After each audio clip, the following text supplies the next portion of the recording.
Hola, buenas tardes. Mi nombre es Antonio Nadal Masegosa, formo parte del Departamento de Teoría e Historia de la Educación y MIDE de la Universidad de Málaga y vengo a presentar análisis de género y micromachismo en revistas de educación de reconocido prestigio.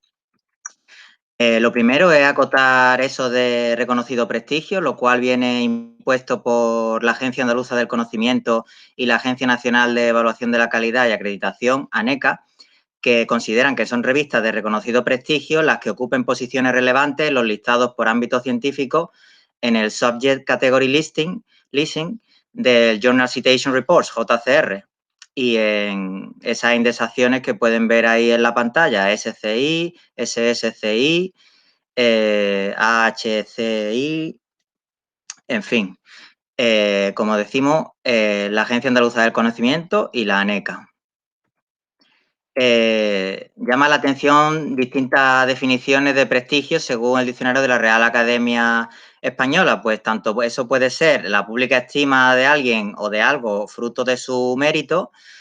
puede tener relación con influencia o autoridad o puede ser un tipo de fascinación atribuible a magia, sortilegio o directamente puede ser un engaño, una ilusión o una apariencia.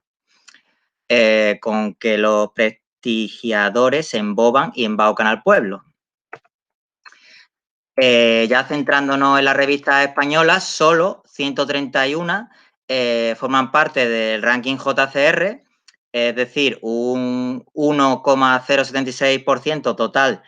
de la base de datos y solo 14 de las 131 revistas españolas están posicionadas en el cuartil 1. Hay 4 cuartiles, en base a su importancia, pues solo 14 están en este primer cuartil, como decimos.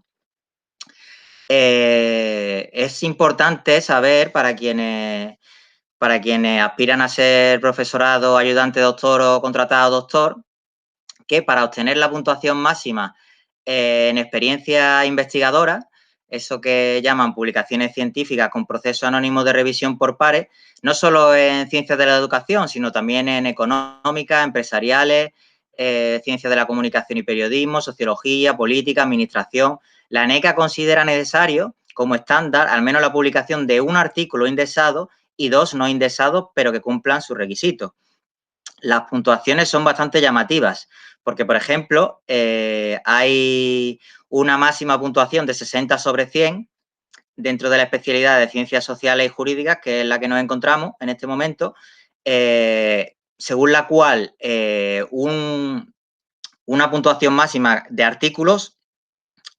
podemos obtener 30 puntos, pero sin embargo, a través de libros o capítulos de libros, solo 12, es decir, nos podemos encontrar con la paradoja según la cual vale más un capítulo que un libro en sí. Nos podemos también encontrar, viendo la puntuación de la formación académica, que pueden valer más artículos que tesis doctorales, que doctorado europeo, que becas pre y postdoctorales, que experiencia docente e incluso que experiencia profesional, lo cual básicamente nos hace ver la importancia que se le da a la publicación y especialmente a la publicación en eso que llaman revistas de reconocido prestigio. ¿Qué es JCR? Pues hay una crítica en un artículo que ahora nombraremos en la bibliografía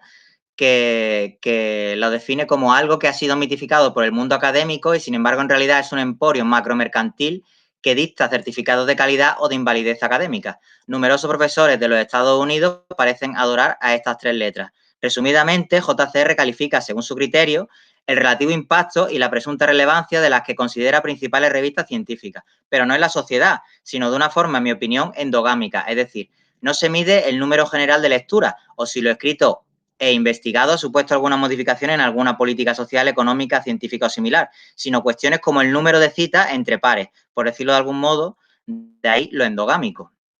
Si alguien tiene por campos de investigación la historia de la educación, el género, micromachismo, sus aspiraciones en revistas habitualmente cuatrimestrales o semestrales, con índices de rechazo de artículos, en algunos casos de más del 90%, lo tiene realmente complicado. En el Estado español, la relevancia JCR tiene rango normativo, encontrándose, por ejemplo, como requisito de la resolución de 12 de noviembre de 2019 de la Comisión Nacional Evaluadora de la Actividad Investigadora, por la que se publican los criterios específicos aprobados para cada uno de los campos de evaluación, dentro de todos los cuales está JCR, salvo en el de Derecho y Jurisprudencia. ¿Y tú de quién eres? Dice una antigua canción de un grupo andaluz. Bueno, pues el ranking JCR se encuentra en el portal de Web of Science, que fue propiedad de Thomson Reuters. Thomson Reuters a su vez lo vendió a Clarivate Analytics, que anteriormente precisamente había sido propiedad de Thomson Reuters. Luego se convirtió teóricamente en una empresa privada, aparte. Posteriormente, Clarivate Analytics es comprada por empresas de capital riesgo, una de ellas del grupo holandés ING y otra de un grupo canadiense. Clarivate Analytics posteriormente se fusionaría además con otro fondo de inversión, la multinacional norteamericana Churchill Capital, en 2019, en una transacción que implicaba un valor empresarial inicial de 4.200 millones de dólares. La metodología empleada, bueno, la investigación en alto número de campos y en el ámbito que ahora nos ocupa se relaciona directamente con la etnografía virtual, desde un planteamiento de conocimiento emergente. La inmersión inicial, el diseño de la investigación, el establecimiento de objetivos, la recogida de datos y el análisis e interpretación de los mismos, como ocurre dentro de un paradigma como este, surgió y se mantiene como un permanente proceso de observación, como nos dice la investigadora Gine, como ahí podemos ver y luego veremos en bibliografía.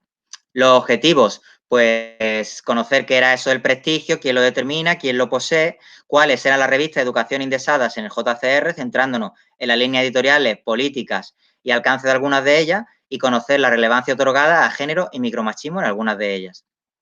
Los resultados. Hay solo 8 revistas de educación JCR. Seleccionamos el último número hasta la fecha de 3 de ellas. En total,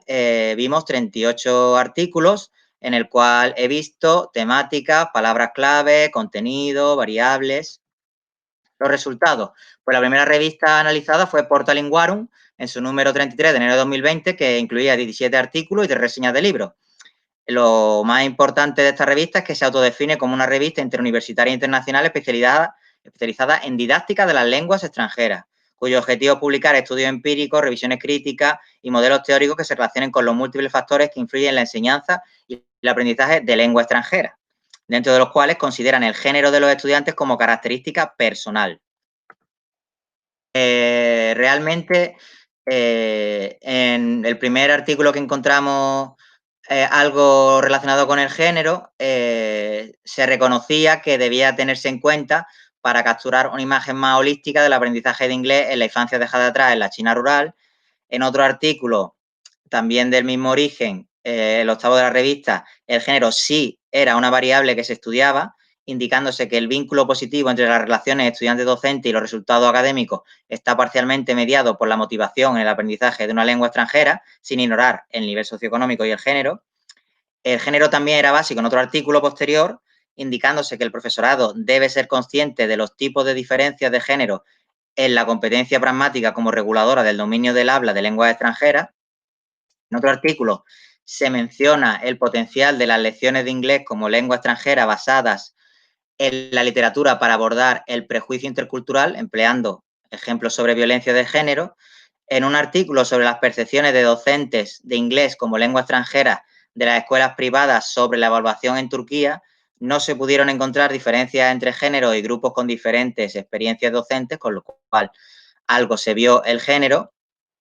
Y en una de las 3 últimas reseñas que hay al final de la revista, se puede encontrar la sorprendente conclusión, probablemente incoherente con los estudios anteriormente mencionados, según la cual en el ámbito educativo una educación de calidad se centra en la persona en su totalidad, en las dimensiones socioafectivas y personales, así como en el desarrollo cognitivo de los estudiantes, independientemente, no entendemos probablemente bien esto, de su género, raza, etnia, nivel socioeconómico o ubicación geográfica. En todo caso, en resumen, solo en 5 de 17 artículos hay atención de una forma u otra al género. Culture and Education, de la empresa multinacional Taylor San Francis Group y de la Fundación Infancia y Aprendizaje, se define en su web como un espacio que aborda el hecho educativo como una construcción cultural permanente a lo largo de la vida, en múltiples localizaciones y a través de variados procesos de enseñanza-aprendizaje. En su último número que teníamos a nuestra disposición, el volumen 32, número 2, incluía una investigación que indaga las capacidades del alumnado de tercer y cuarto curso del grado de primaria de 5 universidades españolas para construir discursos críticos, examinando sus capacidades para analizar y discutir información de las redes sociales sobre temas controvertidos en torno a la violencia de género, el machismo, el colectivo LGTBI, la homofobia, la intolerancia y las actitudes no democráticas. El género también es variable en otra investigación, en la cual se concluye que ser hombre o mujer solo es percibido débilmente por estudiantes de magisterio de Chile, Colombia, Venezuela y España como una fuente de reconocimiento de autoridad.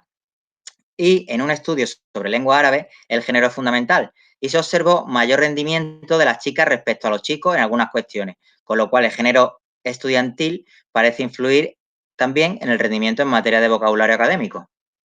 Por último, la revista Educación del Ministerio de Educación y Formación Profesional Español, por su parte, publica en base a lo que considera un conjunto de líneas de investigación que estima consolidadas, dentro de lo cual menciona calidad y equidad en educación y atención a la diversidad, pero no micromachismo o perspectiva de género específicamente. Hay unos 3 artículos en los cuales hay algo de atención al género, como por ejemplo afirmando que se puede observar que los niños dedican más tiempo a televisión y videojuegos que las niñas, o que las mujeres presentan un mejor compromiso conductual, emocional y cognitivo en formación profesional básica, o que la mujer es fundamental cuando se investigaba las cátedras de la sección de pedagogía de la Universidad de Madrid bajo el primer franquismo. Lo más importante de esta revista es un estudio bastante importante que analizó 230 revistas científicas de la categoría temática Educación and Educational Research, indexada en los JCR en el año 2015. Y dentro de las palabras clave no estaban ni género, ni micromachismo, ni mujer, ni niña, ni nada directamente con nuestro estudio. Con lo cual, se concluye a este respecto que dichos conceptos no se constituían en frentes emergentes de investigación en educación. Las realidades, pues si el micromachismo y los estudios de género están ausentes en asignaturas y grados nutridos hasta en un 90% por mujeres, como por ejemplo el grado en educación infantil, si tampoco tienen un papel básico en la docencia de historia de la educación, en las revistas de alto impacto, en el caso del micromachismo no existe como objeto de estudio en las publicaciones de prestigio analizadas y el género, por su parte, únicamente como variable no fundamental en la mayoría de los casos en los que figura. Investigaciones cuantitativas con todo tipo de constructos estadísticos cuyo análisis numérico no parece comprender que la educación trata de seres humanos, que aún no somos códigos de barra y que un alto número de factores no pueden seguir ignorándose, desde la clase social hasta el género, suelen ser las que incluyen las revistas de educación de reconocido prestigio. Curioso concepto, posiblemente más subjetivo que científico, por más que se le pretenda legitimar con percentiles relacionados con citas. A finalizar, mencionar pues lo que decíamos al principio, que hemos tenido muy en cuenta las consideraciones de la Agencia Andaluza del Conocimiento y de la ANECA, que un libro fundamental de etnografía virtual es el que lleva por título dicho nombre, de Christine Hein. Hay artículos sorprendentes como ese que mencionamos ahí, de Quality in TESOL and Teacher Education, que independiza el género de cuestiones de aprendizaje, y hay algunos artículos bastante críticos con la cuestión JCR, como este que mencionamos ahí de Reich o Roig, la investigación dependiente crítica estructural al sistema JCR. Por último, mencionar el artículo que analiza un altísimo número de revistas de educación en JCR, que se llama Detección de Frentes Emergentes de Investigación en Educación a partir de revistas científicas indexadas en los Journal Citation Reports, una perspectiva internacional, como hemos dicho, en revistas de educación. Esto es todo. Muchísimas gracias por su atención y esperamos que le haya sido muy interesante esta comunicación. Muchísimas gracias.